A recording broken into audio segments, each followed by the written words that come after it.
Welcome to the Bible Experience, where we explore the Bible one chapter at a time. Today we'll be diving into the Old Testament, Exodus chapter 20, the 10 Commandments. Join us as we delve into the stories, teachings, and wisdom within these ancient texts.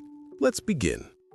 And God spoke all these words, saying, I am the Lord your God, who brought you out of the land of Egypt, out of the house of slavery. You shall have no other gods before me. You shall not make for yourself a carved image or any likeness of anything that is in heaven above, or that is in the earth beneath, or that is in the water under the earth. You shall not bow down to them or serve them, for I, the Lord your God, am a jealous God, visiting the iniquity of the fathers on the children to the third and fourth generation of those who hate me, but showing steadfast love to thousands of those who love me and keep my commandments.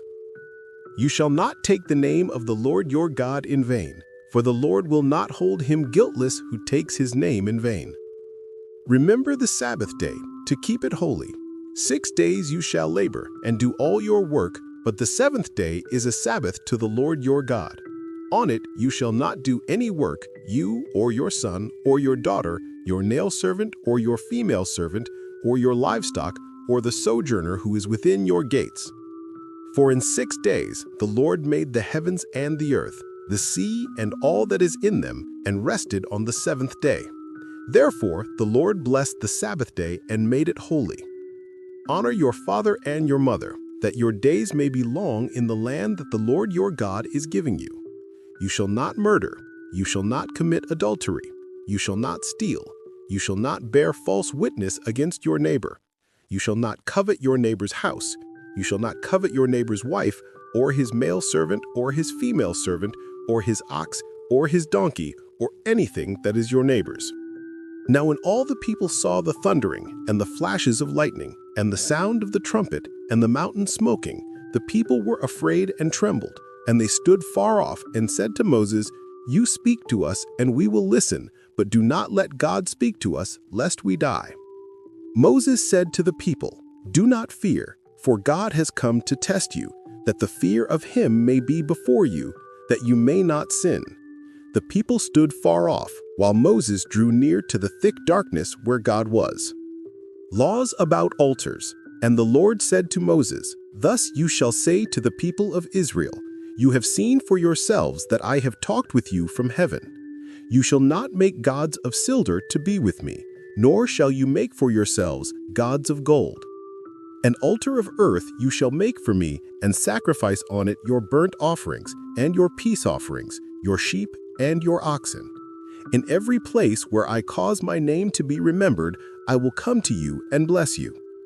If you make me an altar of stone, you shall not build it of hewn stones, for if you wield your tool on it, you profane it. And you shall not go up by steps to my altar, that your nakedness be not exposed on it. That's all for the Old Testament, Exodus chapter 20, the 10 Commandments. Exodus 20 is the monumental chapter in which God speaks the 10 Commandments directly to the assembled Israelites from Mount Sinai. These commandments establish the fundamental moral and religious law for the nation, divided into duties toward God, prohibiting other gods, idols, and misuse of God's name, and commanding the observance of the Sabbath, and duties toward neighbor, commanding the honor of parents and prohibiting murder, adultery, stealing, false witness, and coveting.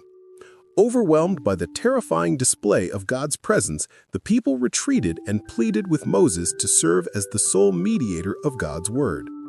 The chapter concludes with God's initial instructions to Moses regarding the construction of a proper, simple earthen or unhewn stone altar for acceptable worship. Thank you for joining us. May God bless you, and we hope you'll join us next time as we continue our journey through the Bible, one chapter at a time.